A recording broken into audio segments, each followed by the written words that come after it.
Joining us today is Dr. Joseph Fitsanakis, a professor of intelligence and security studies at Coastal Carolina University, where he also serves as a director of the Intelligence Operations Command Center. Dr. Fitsanakis is also one of the moderators of intelnews.org, a specialist website which provides news and analysis of espionage, intelligence and security issues, and is a great expert and found the time to talk to us. Doctor, thank you for your time and for your presence. Great to have you on our program. It's a great pleasure. Thank you. Doctor, the New York Times piece just stormed the online services. I mean, I think that almost every intelligence world newsletter published it as a top news, a kind of a breaking news. But it's no secret for anyone who is close to those issues that U.S. intelligence agencies just had to be present in Ukraine. So what do you make of the information that were revealed by New York Times? What do you make of the timing of revealing those information? What is your assessment of the facts that were described by New York Times? I think everything about this article is important. It includes the timing of its release, but also, of course, the content. To understand the significance of the article, we have to go back to 2014, the time when the invasion of Crimea took place by the Russians. And at that time, the Ukrainian intelligence establishment, such as it was, can be described as practically useless. It was riddled with Russian sympathizers. It was kind of bloated, sort of like a Soviet-style bureaucracy, and the sluggishness and lack of capabilities was notorious. But it was at that time when the Ukrainians realized the significance of intelligence if they were going to be able to remain standing in the clash against the Russians. And it was then, about 2014, 2015, as the article actually states, that the Ukrainians reached out to the United States and proposed some kind of an alliance of operations. In fact, that alliance, and that is sort of the part of the article that's kind of interesting, was so significant that today we can practically say that the reason why the Ukrainians remain standing in this war against Russia is primarily the intelligence aspect of this war. But at the same time, the Ukrainian significance, the Ukrainian collection of intelligence against the Russians is so significant for the United States that we can classify the Ukrainian intelligence agencies as one of the most important American allies in the intelligence aspect of their relationship with Russia. So it is definitely a kind of a two-sided approach to this problem. Okay, the thing that you just mentioned is very interesting from the standpoint of someone who lives in Central Europe and from, as me, as a citizen of a state that I think knows a thing or two about the way that Russia operates in this part of the world. And it's obvious that Ukraine, with its experience, has also a huge amount of information about Russia.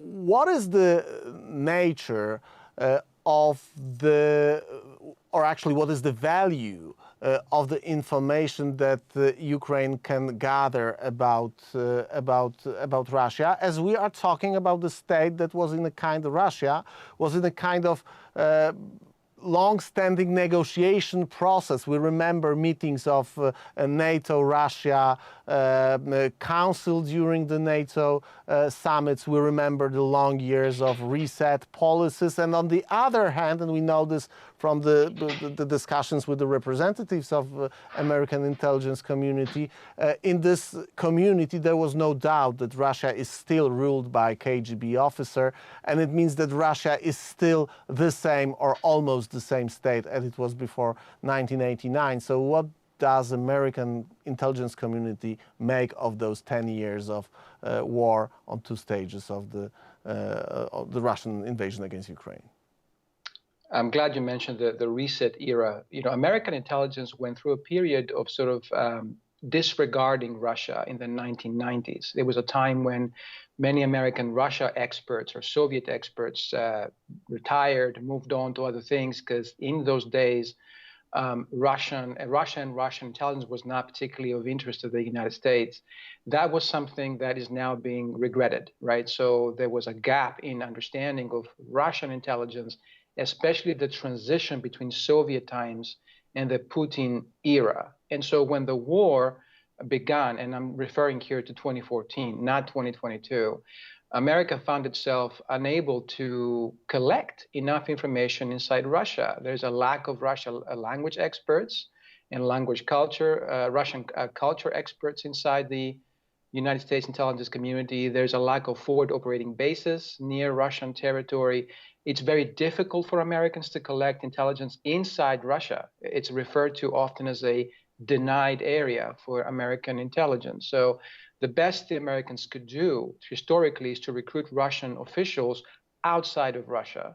The Ukrainians are offering a change in the way the game is played. Ukrainians look Russian, they sound Russian often if they want to, and they understand Russian thinking and culture a lot more than any other Western Europeans that you can think of. And so the alliance here was one of, America is going to assist Ukrainian intelligence agencies with operations, and by that I mean intelligence collection methods, but also espionage. And the Ukrainians are going to assist the Americans with having sort of inroads inside Russian thinking and also sabotage Russian operations. So the alliance between America and Russia has taken place in a kind of a two-pronged approach. On the one hand, Americans are assisting the Ukrainian intelligence agencies sort of create secure and safe from Russian influence areas of operation, right? So I'm going to remind you again that I said earlier that up until 2014, you couldn't really rely on Ukrainian intelligence agencies to be free of Russian control and Russian influence. So the Americans kind of built specific units inside existing Ukrainian intelligence agencies with polygraph officers who are able to, vouch for sort of their independence from Russia. And then at the same time, they train them in both intelligence operations such as, assassinations, killings, etc. Some of them have taken place actually inside Russia in recent years, but they've also trained them in collection. And so how to operate inside Russia, how to operate inside parts of the world, not just Russia, but also Europe, Latin America, even places like Cuba, etc., where the Russians are actually active. So what you have here is sort of this, the CIA is showing Ukraine how to do the sort of the practical side of intelligence. And the Ukrainians are giving the CIA the ability to look deep inside Russian thinking and Russian operations. Doctor, I'm not sure if all our viewers understand the significance of, in terms of the history of the relations, the intelligence rivalry between United States and Soviet Union and then Russia from the standpoint of the thing that you just mentioned. Even if we look at the history of internal intelligence community debates inside United States, there are tons of books written about the story and the debates that were that just took place inside the CIA. We've heard the issues regarding Joseph Angleton and his history, his viewpoint on Russia, the questions of influence that Russia and KGB was trying to put on CIA, on American intelligence community. And I think it's fair to say that despite winning the Cold War, United States and the NATO won Second World War, we cannot call this 50, 60 years of intelligence war a full success from the perspective of US. We haven't heard about successful operations of Western intelligence agencies on the territory of Soviet Union.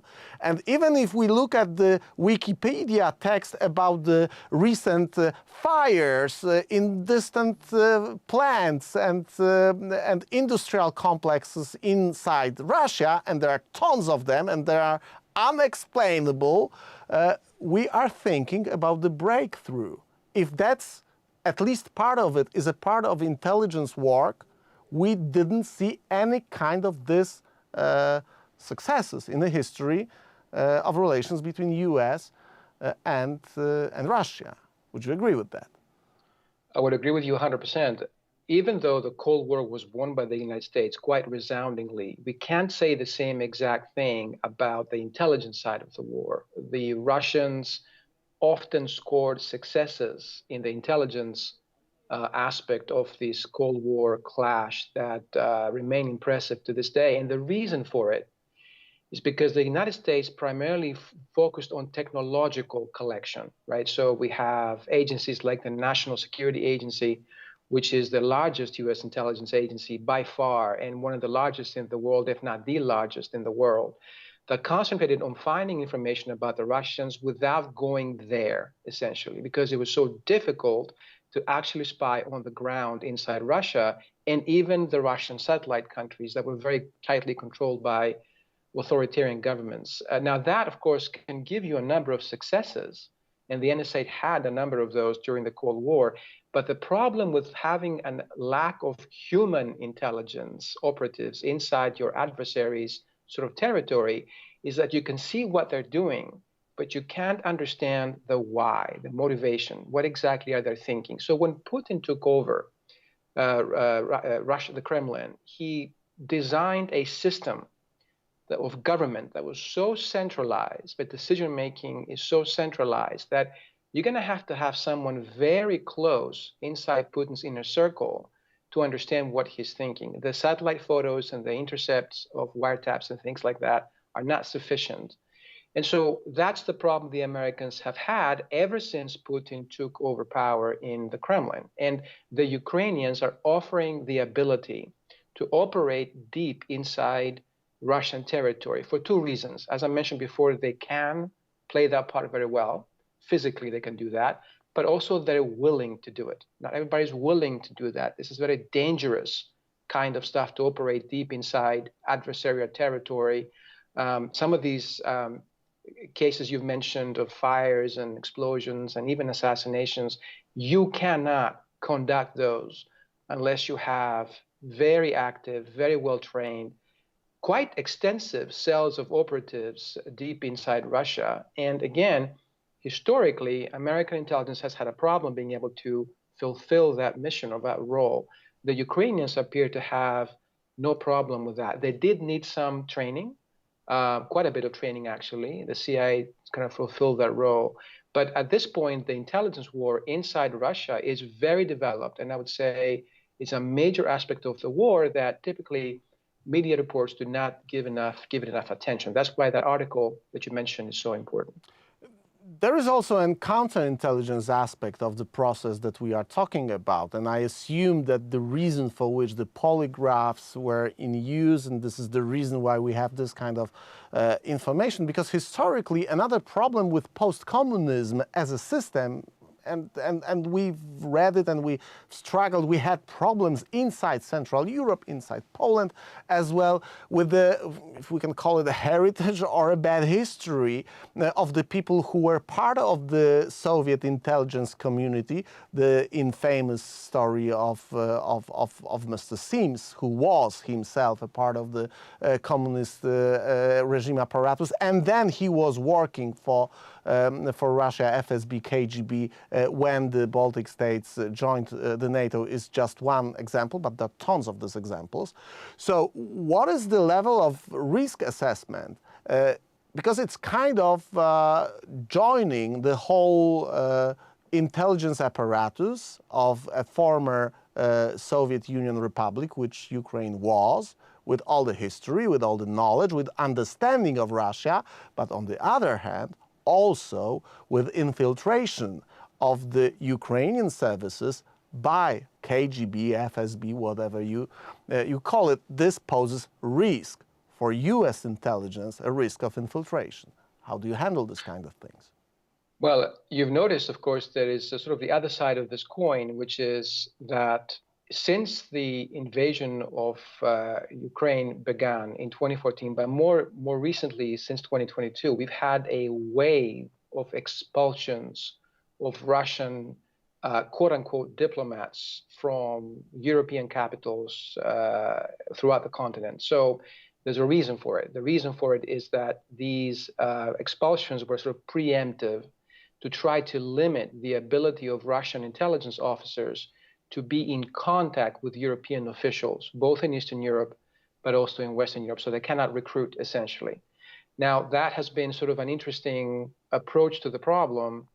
The Russians are responding to this by using so-called illegal operatives, illegal spies. These are people who are operating on behalf of Russian intelligence, both military and civilian, but are not connected directly with Russian intelligence, Russian foreign service agencies, but also not even with Russia in some cases, right? So we have this sort of interesting approach to the problem of intelligence recruitment. I would venture to speculate that Russian intelligence recruitment abilities have been very much hampered, at least in Europe, not so much in Latin America, not so much in Africa, not so much in Asia, but definitely in Europe, where the core of this clash is actually happening. You've seen a sort of a very active counterintelligence posture by the United States and its allies. And this is significant actually for other former kind of Soviet bloc countries, including Poland. The kind of the thinking right now in NATO circles is that Ukraine is kind of step number one, right? So if that succeeds, you're going to have an expansion of Russian military influence across the continent. And the model that the Americans have followed in Ukraine could serve, in fact, probably is serving right now as sort of an example of how this should be done in places like Poland, in places like Romania, in places like, Georgia, and so on and so forth, to fend against a possible Russian expansion of its influence in that part of the world. Yeah, the U.S. intelligence was informed about the plans of Russia, and no one believed, basically, or there were certain states that didn't believe U.S. intelligence. We know that now. We know because it was revealed by the political figures of United States and of Western countries that Poland, among other states, was warned about the upcoming Russian full-scale invasion. And that brings me to the question of the way we understand the first phase of the full-scale invasion. It was a total disaster from the perspective of former Soviet Union, Russia, ruled by Vladimir Putin. We now can try to assess the level of preparedness of Ukraine with certain types of weapons being used, with the javelins being a rock stars of the social media war, with the specific units fighting this war in certain way, with managing to contain the Russian aggression on a vast territory of Ukraine. What was the meaning and what was the level of this intelligence gathering that took place since 2014 to be prepared for what came on the 24th February 2022? What's your assessment? Well, it's actually interesting that when the invasion began in 2022, the most recent phase of the invasion, even though the United States removed all of its officials from embassies and consulates throughout the country, the CIA station inside Ukraine did not leave.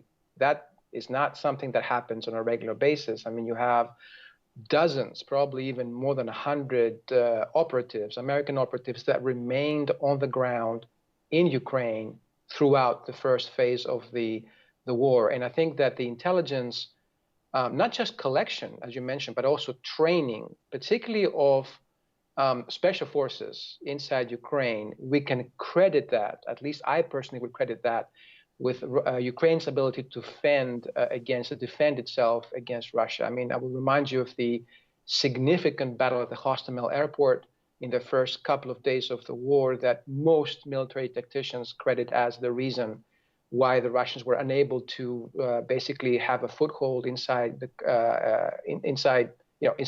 centers of power of Ukraine in Kiev, and actually take out the leadership of the country, which is what they were hoping to do. That was part of their plan. In fact, that was the major part of their plan, to behead, quote unquote, That's what they called it, the Ukrainian leadership. And that ability to connect with the airport and create it as a base to bring in more troops was the reason why they couldn't do it. And that's why Ukraine remained standing. So even in that aspect, the tactical aspect of the initial phase of the conflict, the ability of the CIA and the Ukrainian forces or intelligence agencies to collect, but also to train them in guerrilla warfare, in fighting against Russian troops, you can be credited that with the current phase of the war. That's very interesting, but I don't want, of course, to get too deep into the details. Actually, we are not only at the real war on the territory of Ukraine, but the info war and information gathering occurs all the time. But I'm always very interested in the extent to which this kind of training may be referred also to the information that we've heard about the activities of Ukrainian armed forces behind enemy lines inside the territory of Russia. And I'm not speaking here about the activities in the Crimea, which, as we know, belongs to Ukraine as Luhansk and Donetsk, but the things that were happening in Belgorod, for example, the raids inside the territory of Russia, the killings that you mentioned, and our guest and friend Chuck Farrer always, since the first days of this war on our program, referred to those activities as not only activities of the guerrillas being behind the enemy lines, but as an activity of the, whatever you call it, the secret services, the special forces, the people who act as a regular citizens, but in fact are part of a bigger process, which is orchestrated by the secret services. Well, yeah, I'll tell you, this is not a bunch of guys that decide one day to just kind of cross into Russian territory and see what can happen. They are definitely professionals. They've been trained. This is not something Ukraine could have done, by the way, before 2015. This is definitely you can see the the elements of training there by a Western intelligence agency and most likely the Central Intelligence Agency and others as well. The CIA, according to the article you referred to at the beginning of our conversation, has built something around and maintains today something around a dozen bases very close to Russian territory. Some of those bases are actually in Russian-occupied territory inside Ukraine. So you can see a direct line of operational thinking between that architecture, the sort of a dozen bases or so close to the Russian border, and some of the incursions that you refer to. These are sort of guerrilla-style attacks, but they're not conducted by amateurs or by kind of citizen militias. These are conducted by trained intelligence operatives with tactical experience in intelligence operations, no question about it. Okay, my final two questions, because whenever we speak about it, based on the article that we are referring to, anyone who knows the history of the last years of the Cold War must refer to Afghanistan. And what we know by now, because it was revealed in the past, that CIA was active in Afghanistan and actually created a movement that actually kicked out Russians out of Afghanistan in late 1980s. And at least from some perspective, it looks similar to me. Well, we do not have Stingers now, but we have Javelins. We do not have Mujahedeens right now in Ukraine, but we do have people who are fighting this war apparently with the support of Central Intelligence Agency. Does it look like a kind of applying the knowledge that was gathered not so long time ago in new circumstances? Well, it's not hard to miss the parallels, but I would say there are two important parallels that we have to point out. One of them is, first of all, the patience that it takes for the long war. Afghanistan was a 10-year process. In fact, you can even argue that the CIA was sort of active there even before the Russian invasion quite dramatically. And so you're looking at 15 to 18 years of activities that must remain stable and constant. And the second parallel that I want to point out is the willingness of a local people to keep fighting for the long war. Westerners and Americans in particular are notorious for their lack of patience. They want quick results. They want sort of immediate victories. And this is not how this war, or in fact, the Afghan war that you referred to, played out. This is going to take a while. And Putin and his followers in the Kremlin are willing to wait for the long war. So whether that success that we saw in Afghanistan can be repeated in Ukraine will depend largely on America's decision or, continuous understanding of the importance of the war and not losing its kind of patience, but also the willingness of the Ukrainian people to keep suffering the consequences of a very brutal, very bloody, and actually very unpredictable war. Even though I mentioned that the intelligence kind of side of the war is actually working out quite well, this war is far from over, and anything can happen, including a resounding Russian victory. This is still very much on the cards. At least according to the Russian planners, they are counting on a long war, and they refer to their history of ones that they fought on their territory, because they assume Ukraine is their territory. And many of those wars, or actually almost all of them, were won when the war was fought on the territory of at least this part of European spheres and European fractions of Russia, Soviet Union. My final question, and I know it's very hard to answer this kind of questions, but it's not that this kind of information just drop out of the files of papers of CIA officer who was just going by the subway to his office in New York.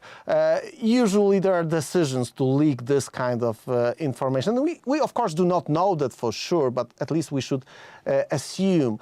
So why now? Is anything happening right now in the world that could trigger the one who holds the or secures the secrets of that kind to leak it to the media? Well, I think the Ukrainians, just like pretty much everyone else around the world, are kind of anticipating American developments in the domestic political scene between now and next November. So the concern here is a dramatic change in policy by Washington. Not so much necessarily just on the presidential kind of scale of things, but also in terms of congressional decision-making and potentially even changes inside the leadership of the intelligence community in the United States, but also in the defense establishment. So I think there's an effort, a considered effort, to win hearts and minds inside America, but also by extension inside Western Europe. That is not an easy task.